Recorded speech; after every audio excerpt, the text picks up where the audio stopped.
Guys, ay sobrang frozen talaga to.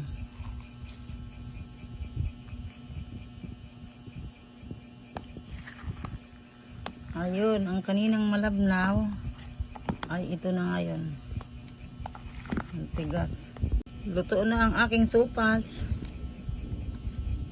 Ayun, naubos na yung sabaw kasi nilagay ko na sa freezer, nanigas na siya ang aking sopas.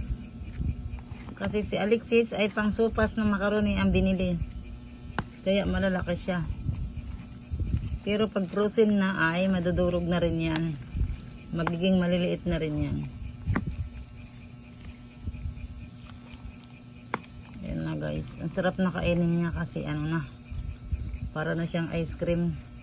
Frozen to kanina. Matigas. Namumuo pa nga. Namumuo na. Kahapon kasi kagagawa ko lang kaya malabnaw. Hindi ko pa inalagay sa ref. Ito ngayon. Galing na to sa freezer.